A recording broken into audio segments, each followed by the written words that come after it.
Polavaram project వెనుక జలాలతో కూనవరం, ఎటపాక మండలాలు ముంపునకు గురవుతున్నాయి.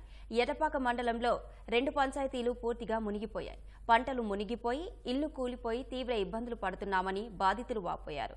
నిర్వాసిత ప్యాకేజీ ఇచ్చి వేరే ప్రాంతాలకు తమను తరలించాలని బాధితులు కోరుతున్నారు.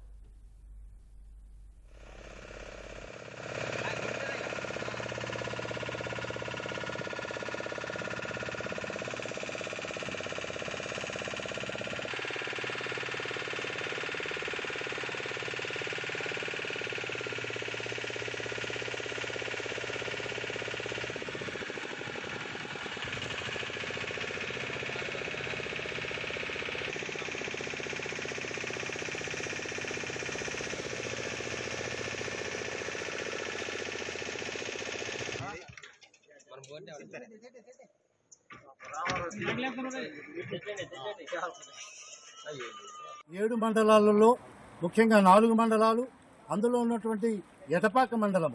ఈ ఎటపాక మండలంలో ఉన్నటువంటి గన్నవరం పంచాయతీ, కృష్ణవరం పంచాయతీ, ఈ పంచాయతీలు పోలవరం డ్యాము వల్ల, అక్కడ కాపర్ డ్యాము వల్ల, బ్యాక్ వాటర్ వల్ల గోదావరి రావటం వలన ఒక 700-800 కుటుంబాలు నిరాశ్రులై అనేక ఇబ్బందులు పడుతూ ఉన్నారు. ఇవాళ గోదావరి వచ్చింది. ఇంతకు ముందు కూడా మాకు 90 గోదావరి వచ్చింది, అట్లనే 86 గోదావరి వచ్చింది. కానీ అంత పెద్ద గోదావరి వచ్చినా మాకెమ్మటి 3-4 రోజులు తగ్గిపోయేది. కానీ ఇప్పుడున్నటువంటి గోదావరులు దానికి పూర్తిగా వ్యతిరేకం. నెలల తరబడి ఇళ్లలో ఉంచి చాలా మంది ఇబ్బందులు పడుతున్నారు. కనుక దయచేసి మీ అందరం విన్నవించుకున్నట్లయితే ఈ రాష్ట్ర ప్రభుత్వానికి మీ సవినయంగా వేడుకుంటున్నాం.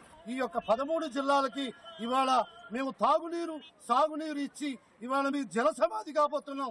దయచేసి మా గోడును ఆలకించండి. అందరికీ న్యాయం చేసి R&R ప్యాకేజీ, అట్లనే ల్యాండ్ కూడా ప్యాకేజీ ఇచ్చి మమ్మల్ని సురక్షితంగా పంపించాల్సినటువంటిగా కోరుచున్నాము.